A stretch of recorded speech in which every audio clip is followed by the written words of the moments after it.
Cinema ರಿಲೀಸ್ಗಳು ಬಂದಾಗ I think ಸಿನಿಮಾಗಳ ಬಗ್ಗೆ ತುಂಬ ನೀವು ಮಾತಾಡಬೇಕು ಅಂತ ಹೇಳಿ ನನಗನ್ಸುತ್ತೆ. ಸರ್ ಸ್ಪೆಷಲಿ ಇವತ್ತು ಹಿರಣ್ಯ ಅಂದ್ರೆ ಸ್ನೇಹಿತರಾಗಿ ಬಂದಿದ್ರಿ, ಒಬ್ಬ ನಿರ್ಮಾಪಕ ಆಗಿ ಕೂಡ ನಾನು ಸಪೋರ್ಟ್ ಮಾಡೋದನ್ನ ರೀತಿ ಅಂತ ಹೇಳ್ತೀವಿ. ಸೊ ಅದನ್ನ ಅಂದರೆ ರೈತರ ಕೆಲಸತ್ತಾರೆ. ಈಗ ನಾವು ರಾಗಿ ಬೆಳೆದಿರ್ತೀವಿ, ನಮ್ಮ ಹತ್ರ ಹುಲ್ಲಿರುತ್ತೆ, ಇನ್ನೊಬ್ರ ಹತ್ರ ಹಸು ಇರುತ್ತೆ. ಸೊ ನಾವು ಹಸು ಕಟ್ಟೋಕ್ಕಾಗಿರಲ್ಲ, ಯಾಕೆಂದರೆ ನಮ್ಮ ಮನೇಲಿ ಯಾರು ಈಗ ಹಿಂದೆ ಕಟ್ತಾಯಿದ್ವಿ, ಇವಾಗ ಕಟ್ಟೋಕ್ಕಾಗಿಲ್ಲ. ಯಾಕಂದ್ರೆ ನಮ್ಮ ತಂದೆ ತಾಯಿಗೆ ವಯಸ್ಸಾಗಿದೆ, ಈಗ ಅವ್ರು ಹಾಲು ಕರಿಯೋದು ಹಸು ಎಲ್ಲ ನೋಡ್ಕೊಳಕ್ಕಾಗಲ್ಲ ಅಂತ. ಬಟ್ ಹುಲ್ಲಿರುತ್ತೆ ರಾಗಿ ಬೆಳೆದಾಗ, ಅದನ್ನು ಇನ್ನೊಬ್ರು ರೈತರು ಕೇಳಿದಾಗ ಕೊಡ್ತೀವಲ್ಲ, ಹಾಗೆ ಅದು ನಿರ್ಮಾಪಕರಾಗಿ ಇನ್ನೊಬ್ಬರು ನಿರ್ಮಾಪಕಗಳೇನಾದರೂ ಮಾಡಬೇಕಾದ್ರೆ ಅವ್ರು ಹಾಗೆ ಹಿರಣ್ಯ ಟೈಟ್ಲ್ ಕೇಳಿದಾಗ ಅಥವಾ ಹಿಂಗೆ ಟ್ರೇಲರ್ ರಿಲೀಸಿಗೆ ಕರೆದಾಗ ಹಾಗೆ ನಿರ್ಮಾಪಕ ಇನ್ನೊಬ್ಬರು ನಿರ್ಮಾಪಕರಿಗೆ ಬಂದು ನಿಂತ್ಕೊಳ್ಳೋದು, ವಿಶ್ ಮಾಡೋದಷ್ಟೇ. I don't know how much difference it makes, but ಒಳ್ಳೇದಾಗಲಿ ಅಂತ ಒಂದು ವಿಶ್ ಮಾಡುವಾಗದಷ್ಟೇ ಕೆಲಸ. ಸಹಜವಾಗಿ ಏನಂತಂದ್ರೆ ಈಗ ಒಂದು ದರ್ಶನ್ ಸರ ಘಟನೆ ಪ್ರಕರಣ ಒಬ್ಬೊಬ್ರಿಗೆ ಒಂದೊಂದು ಆಯಾಮದಲ್ಲಿ ಅಭಿಪ್ರಾಯಗಳಿದೆ. ಸೊ ನಿಮ್ಗೆ ಏನನ್ಸ್ತಿದೆ ಆ ಒಂದು ವಿಚಾರವಾಗಿ? ನೀವು ಆಕ್ಚುಲಿ ಟ್ರೋಲ್ ಆದ್ರಿ, ಲಾಸ್ಟ್ ಟೈಮ್ ಮಾತಾಡ್ಲಿಲ್ಲ ಅಂತ ಮಾತಾಡ್ಲಿಲ್ಲ, ಸಪೋರ್ಟ್ ಮಾಡ್ತಾ ಇದ್ರು. ಅದ್ರ ಬಗ್ಗೆ ಏನಾಗುತ್ತೆ, ನಮ್ಮ ಪರಿಸ್ಥಿತಿಗಳನ್ನ ಅರ್ಥ ಮಾಡ್ಕೋಬೇಕು. ಈಗ ನಮ್ಮದು ಕೋಟಿ ಸಿನಿಮಾ ರಿಲೀಸ್ ನಡೀತಾ ಇತ್ತು, ಅದ್ರ ಮಧ್ಯೆ ನಡೆದಂಥ ಘಟನೆ ಇದು. ಇಟ್ಸ್ ಓಕೆ, ಅದನ್ನು ಬಿಟ್ಬಿಡೋಣ. ಬಟ್ ಮಾತಾಡೋದು ಅಂದರೆ ಏನು ಮಾತಾಡೋದು ಅಂತ ಇವಾಗ ಈಗ ಅಲ್ಲಿ ಒಂದು ದುರಂತ ಆಗಿದೆ, ಒಂದು ಜೀವ ಹೋಗಿದೆ, ಒಂದು ತಪ್ಪಾಗಿದೆ ಅಂದಾಗ ಸೊ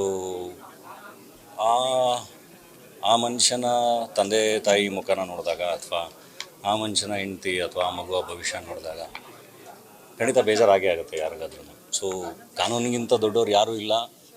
ಏನು ನ್ಯಾಯ ಸಿಗಬೇಕು ಆ ಜೀವಕ್ಕೆ ಆ ನ್ಯಾಯ ಸಿಗಲೇಬೇಕು. And at the same time ಈಗ ಅಂದರೆ ವಿಕ್ಟಿಮು ಯಾರಾದರೂ ನಮ್ಮ ಮನೆಯವರಾಗಿದ್ದರೆ ನಮಗೇನು ಅನಿಸುತ್ತೆ ಅನ್ನೋದು ತುಂಬ ಇಂಪಾರ್ಟೆಂಟ್ ಅಲ್ಲ, ಅಥವಾ ನಿಮ್ಮ ಮನೆಯವರಾಗಿದ್ದರೆ ನಿಮ್ಗೇನು ಅನಿಸುತ್ತೆ ಅಂತ. And at the same time ಆರೋಪ ಯಾರ ಮೇಲೆ ಬಂದಿದೆಯಲ್ಲ ಅವರು ಕೂಡ ನಮ್ಮ ಮನೆಯವರಾಗಿದ್ದರೆ ನಿಮ್ಗೇನು ಅನಿಸುತ್ತೆ ಅಂತ, ಅಥವಾ ನಮ್ಗಳಿಗೆ ಏನು ಅನಿಸುತ್ತೆ ಅಂತ, ಅದು ಕೂಡ ಬೇಜಾರಾಗುತ್ತಲ್ಲ. ಈಗ ನನಗೂ ವಿಷಯ ಗೊತ್ತಾದಾಗ ನಾನು 2 ದಿನ ನಾನು ತುಂಬ ಬೇಜಾರಾಗುತ್ತೆ. ನನಗೂ ಯಾಕೆ ಹಿಂಗೆ ಆಯಿತು ಅಂದರೆ, ಒಂದು ಕಡೆ ಆ ಜೀವಕ್ಕೆ ಸ್ಪಂದಿಸೋದಾದರೆ ಇನ್ನೊಂದು ಕಡೆ ನಾವು ತುಂಬ ಪ್ರೀತಿ ಅಭಿಮಾನದಿಂದ ಪ್ರೀತಿಸಿದವರಲ್ವ. ಸೊ ಅವರ ಹೆಸರು ಇದರಲ್ಲಿ ಕೇಳಿ ಬಂದಾಗ ಡೆಫಿನೆಟ್ಲಿ ಅದು ಕೂಡ ಬೇಜಾರಾಗಿರುತ್ತೆ, ಅದು ಕೋಪ ಬಂದಿರುತ್ತೆ. ಸೊ ಇಲ್ಲಿ ಯಾವುದನ್ನು ನಾವು ಜಸ್ಟಿಫೈ ಮಾಡೋಕ್ಕಾಗಲ್ಲ. ಆ್ಯಂಡ್ ಎಲ್ಲದಕ್ಕೂ ಕಾನೂನಿದೆ. ಸೊ ಆ ಕಾನೂನಿಗಿಂತ ದೊಡ್ಡವರು ಯಾರೂ ಇಲ್ಲ. ಸೊ ಅದ್ರ ಮೂಲಕ ಏನಾಗಬೇಕಾಗುತ್ತೆ, ಅದು ಬಿಟ್ಟು ನಾವು ಏನು ಮಾತಾಡಿದ್ರು ಅದರಿಂದ ಐ ಥಿಂಕ್ ಏನು ಪ್ರಯೋಜನ ಇಲ್ಲ ಅಂತ ನನಗೆ ಅನಿಸೋದು. ಎಸ್ ಸರ್, ಇದು ಸಹಜವಾಗಿ ಅಂದರೆ ಯಾವ ಕಡೆ ಮಾತಾಡೋದು ಕಷ್ಟ ಅನ್ನೋದು ಪರಿಸ್ಥಿತಿಯಲ್ಲಿ ಇರುವಂಥದ್ದು ಒಂದು ಕಡೆ, ಆದರೆ ಇನ್ನೊಂದು ಕಡೆ ಇಲ್ಲ, ಯಾವ ಕಡೆ ಮಾತಾಡೋದು ಅನ್ನೋದಕ್ಕೆ ನಾನು ಹೇಳಿದ್ನಲ್ಲ. ಈಗ ಈಗ ಈಗ ಈಗ ನಮಗೆ ತುಂಬ ಹತ್ತಿರ ಇದ್ದವರೇನೇ ಅಲ್ವಾ, ನಮ್ಗೆ ಆ ಬೇಜಾರು ಖಂಡಿತ ಇರುತ್ತೆ. And at the same time ಅಲ್ಲೊಂದು ಜೀವ ಹೋಗಿದೆ ಅಂದಾಗ ಕಾನೂನಾತ್ಮಕವಾಗಿ ಏನಾಗಬೇಕು ಅದು ಡೆಫಿನೆಟ್ಲಿ ಆಗುತ್ತೆ. ಆ್ಯಂಡ್ ಅದರಲ್ಲಿ ಎಷ್ಟರ ಮಟ್ಟಿಗೆ ಈಗ ಫಾರ್ ಎಕ್ಸಾಂಪಲ್ ಈಗ ನಾವ್ಯಾರು ಅದನ್ನು ವಿಟ್ನೆಸ್ ಮಾಡಿಲ್ಲಲ್ಲ, ಈಗ ಎಲ್ಲದೂ ಕೇಳಿರೋದು. ಸೊ ಅದೆಲ್ಲದು ಅಲ್ಲಿ ಏನು ನಡೆದಿದೆ ಏನು ಎತ್ತ ಅನ್ನೋದು ಎಲ್ಲದೂ ಪೊಲೀಸವ್ರಿಗೆ ಗೊತ್ತಿರುತ್ತೆ, ಕಾನೂನಿಗೆ ಗೊತ್ತಿರುತ್ತೆ, ನ್ಯಾಯಮೂರ್ತಿಗಳಿದ್ದಾರೆ, ಅದೇನೋ ಒಂದು ಪ್ರೋಸೆಸ್ ಆಗುತ್ತೆ. ಅದರ ನಂತರ ಎಲ್ಲದೂ ಡಿಸೈಡ್ ಆಗೋದಲ್ವ. ಖಂಡಿತ ತಪ್ಪಾಗಿದ್ದರೆ ಅವ್ರ ಕಡೆಯಿಂದ ಖಂಡಿತ ಶಿಕ್ಷೆ ಆಗಲಿ.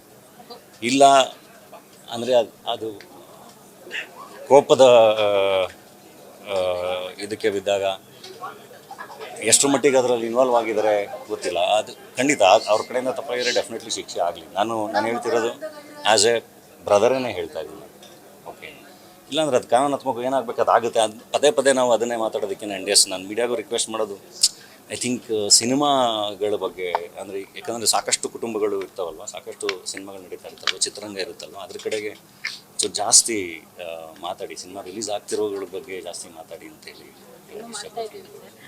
ಬಹುಶಃ ಸರ್ ಎಲ್ಲ ಒಂದು ಕಡೆ ಹೇಳ್ತಾರೆ ಅಂದರೆ ಸಿನಿಮಾದವರೇ ಜಾಸ್ತಿ ಎಲ್ಲ ಕಡೆ ಸಪೋರ್ಟ್ ಮಾಡ್ತಾ ಇದ್ದಾರೆ ಇಶ್ಯೂ ಬಗ್ಗೆ ಅಂತ. ಯಾಕಂದರೆ ರೇಣುಕಾಸ್ವಾಮಿ ಒಂದಾಗಿದೆ ಮುಂದೆ ಆಗೋ ಭಯಕ್ಕೆ ಅಂತ ಹೇಳಿ ಮಾಡ್ತಿದ್ದಾರೆ ಅಂತ. ನಿಮ್ಮ ಪರ್ಟಿಕ್ಯುಲರ್ ಯಾಕೆ ಕೇಳ್ತಿದ್ದೀನಿ, ನೀವು ಬುದ್ಧಿಜೀವಿ, ನೀವು ಮಾತಾಡ್ತೀರಾ, ನಿಮ್ಗೆ ಯಾವ ಇಲ್ಲಪ್ಪ, ನಾನು ಯಾವ ಬುದ್ಧಿಜೀವಿ ಎಲ್ಲ ಏನಿಲ್ಲ, ನಾನು ಎಮೋಷನಲಾಗೆ ಮಾತಾಡ್ತಿರೋದು. ಯಾರೂ ಸಪೋರ್ಟ್ ಮಾಡ್ತಿಲ್ಲ ಇಲ್ಲಿ.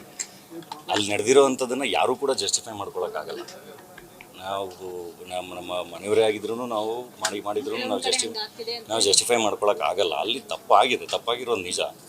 ಅದು ಕಾನೂನಾತ್ಮಕವಾಗಿ ಏನಾಗಬೇಕು ಅದಾಗುತ್ತೆ. ಆ್ಯಂಡ್ ಕೆಲವೊಂದು ಫೈಟ್ಗಳನ್ನ, ಕೆಲವೊಂದು ಹೋರಾಟಗಳನ್ನ ಅದು ನಾವೇ ಮಾಡ್ಕೊಂಡಿರೋದಾಗಿರುತ್ತೆ ಆಗಿರುತ್ತೆ ಅಥವಾ ನಮಗೆ ಗೊತ್ತಿಲ್ಲದಲೇ ಆಗಿರುತ್ತೆ, ಏನೋ ಒಂದು ಆಗಿರುತ್ತೆ. ಕೆಲವೊಂದನ್ನು ಐ ಥಿಂಕ್ ಅದನ್ನು ಒಂಟಿಯಾಗಿಯೇ ಫೈಟ್ ಮಾಡಬೇಕಂತ, ಒಂಟಿಯಾಗಿಯೇ ಫೈಟ್ ಮಾಡಬೇಕು ಅದನ್ನು.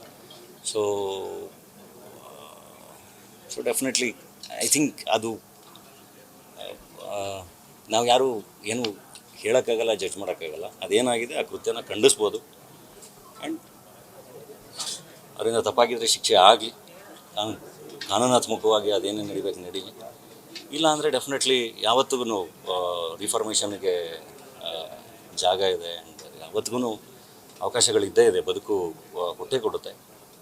ಮತ್ತು ಆ ಥರದ್ರಿಂದ ದೂರ ಇದ್ಕೊಂಡು ಮತ್ತೆ ಬಂದು ಪ್ರೇಕ್ಷಕರನ್ನ ಎಂಟರ್ಟೈನ್ ಮಾಡಿ. Thank you. SS ಟಿವಿ ಸಿನಿಮಾ ಜಗತ್ತಿನ ಕ್ಷಣ ಕ್ಷಣದ ಸುದ್ದಿಯೊಂದಿಗೆ.